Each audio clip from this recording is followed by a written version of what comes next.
Ya, saya lihat bahwa Habib Rizik ini akhirnya jadi semacam umpan untuk mengukur kedalaman politik Islam, untuk mengukur ketajaman analisis media, untuk mengukur potensi oposisi. Jadi dia jadi umpan dari rejim yang panik sebetulnya.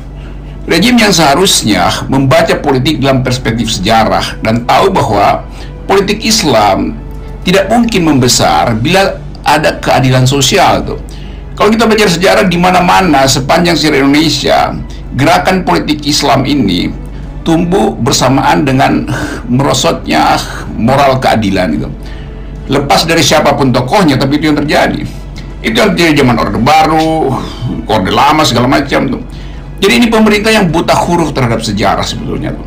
Dan Habib Rizik dijadikan umpan. Nah, sialnya Habib Rizik ada di dalam suatu setting kultur politik yang mengalami defisit.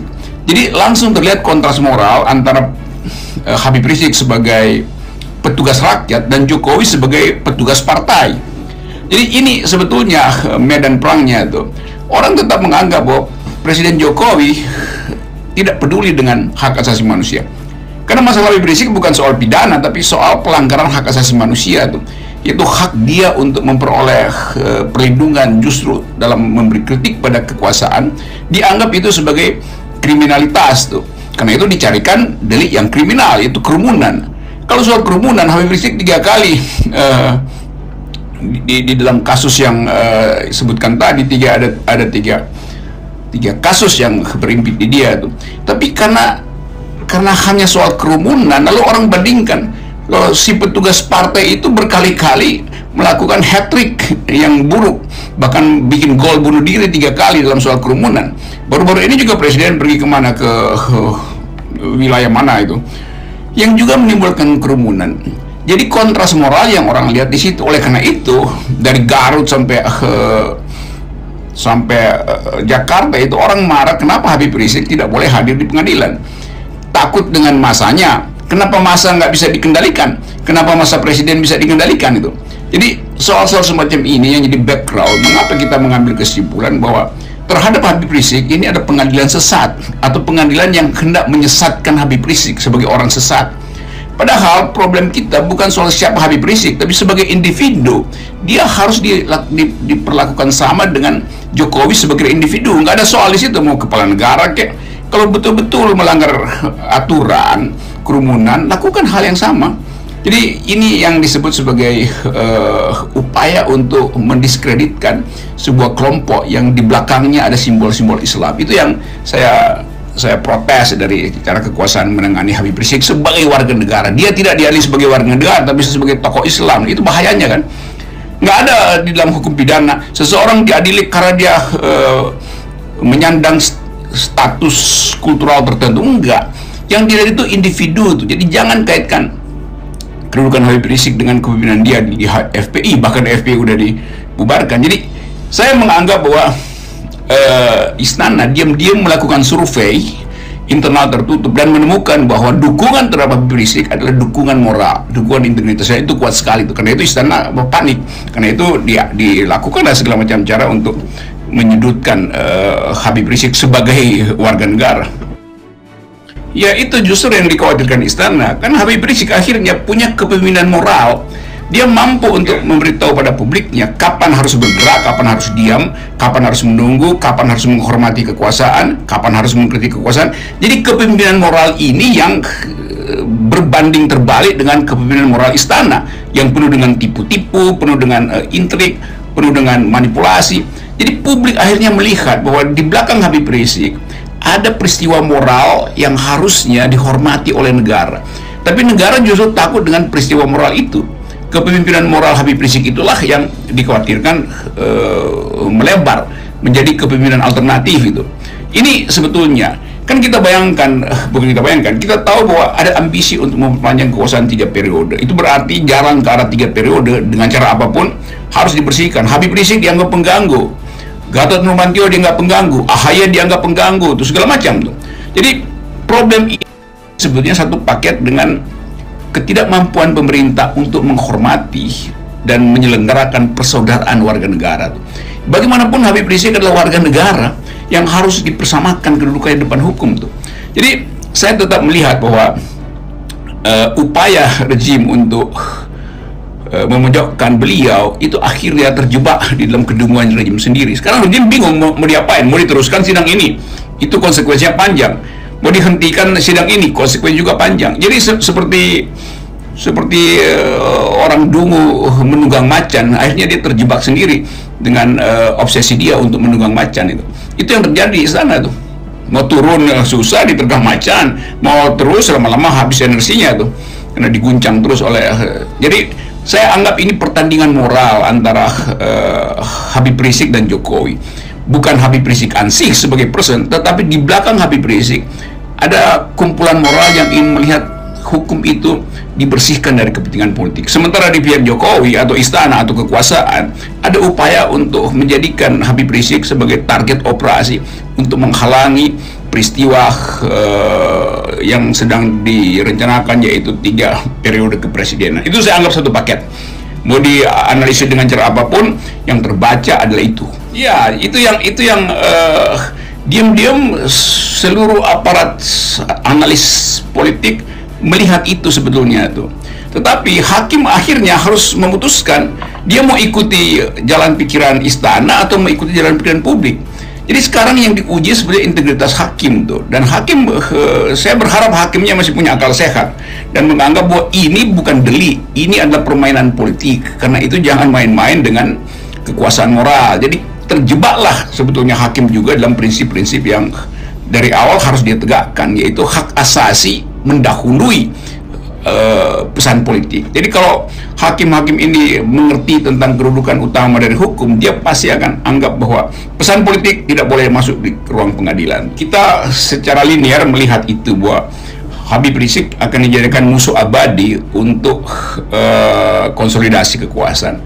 Tapi pada saat yang sama, ini hakim-hakim ini juga akan melihat bahwa ada pembusukan dalam kekuasaan. Lain kalau kekuasaan itu betul-betul sekuat-kuatnya diktator. Hakim-hakim ini juga mulai menengok bahwa jangan-jangan kalau kekuasaan berhenti di tengah jalan, hakim-hakim ini jadi korban. Jadi hakim ini, hati nuraninya pelan-pelan sebetulnya terbit bukan karena ada kesadaran moral hukum, tapi karena juga dia melakukan kalkulasi pragmatis itu. Jadi saya tetap menganggap bahwa hakim-hakim ini melihat potensi melemahnya kekuasaan, dan dia mesti balancing akhirnya tuh. Kan Habib Rizik nggak punya partai dan nggak merampok partai, jadi apa yang ditakutin kan? Kalau perampok partai mungkin akan balas dendam, tapi Habib Rizik tetap dia sebagai pemimpin moral. Di belakangnya memang ada massa, walaupun massanya udah dihentikan secara organisasi, tapi aspirasinya hidup terus. Jadi inilah akibat dari kedunguan istana untuk mengkriminalkan seseorang hanya karena persaingan politik. Tetap dasarnya ada persaingan politik. Itu kan baseline ini yang nggak bisa dihilangkan. Pengamat internasional juga, saya ngomong dengan mereka anggap ini adalah persaingan politik. Secara diam-diam menganggap bahwa ada yang tidak adil pada Habib Rizik gitu. Nah, sebagian orang tentu nyinyirin Habib Rizik. Siapa sih itu kan Ustadz Mesum, dia kan kekerasan. Nggak ada gunanya, sebab itu adalah masa lalu tuh yang nggak boleh diucapkan untuk kasus hari ini. Nanti saya misalnya bertanya, lalu alternatifnya siapa? Ada nggak yang lebih punya moral standing dibandingkan dengan Habib Rizik melawan istana? Kan nggak ada. Jadi kita mesti ingat bahwa tukar tambah moral tetap defisitnya ada di istana, karena istana berlimpah koruptor yang secara moral sebetulnya sedang membusukkan demokrasi itu, berlimpah kasak kusuk politik, berlimpah ambisi-ambisi politik. Sementara Habib Rizik tidak punya ambisi politik, dia hanya ingin mengembalikan keadilan. Jadi publik akhirnya bersimpati pada profil Habib Rizik sebagai manusia, bukan sebagai tokoh yang berbahaya. Kalau berbahaya di istana lebih berbahaya. Setiap saat ada perencanaan mengkudeta partai orang. Itu soalnya. Jadi kalau presidennya itu dengan tegas dari awal mengatakan bahwa persaingan politik harus dihargai itu. Tapi diam-diam presiden tidak menghormati persaingan politik. Kan sebetulnya saya sebut presiden sebagai lembaga tuh, dan di dalamnya ada banyak orang yang membisiki presiden tuh bahwa Habib Rizik begini. Tapi problemnya tetap bahwa ketika seseorang itu ditemukan unsur rekayasa, maka mereka yang mendukung justru tiba pada kesimpulan terbalik bahwa mari kita sama-sama menguji apakah itu rekayasa politik atau bukan. Nah, karena itu bertambahlah pengikut Habib Rizik tuh. Jadi saya bukan pengikut Habib Rizik, tapi saya bersimpati dan saya membela Habib Rizik. Nanti saya akan bilang begitu, follower saya juga saya tahu begitu cara berpikirnya tuh. Jadi sebetulnya poinnya bukan pada soal kriminalisasi, tapi kontras moral yang ada antara pemimpin alternatif dan pemimpin petahana yang juga defisit moralnya. Itu aja. Jadi kalkulasi tentang hukuman itu yang bikin pusing pemerintah akhirnya kan. Kalau dilemahkan itu artinya menyetujui aktivitas politik Habib Rizik. Kalau dikerasin itu artinya backfire buat kekuasaan.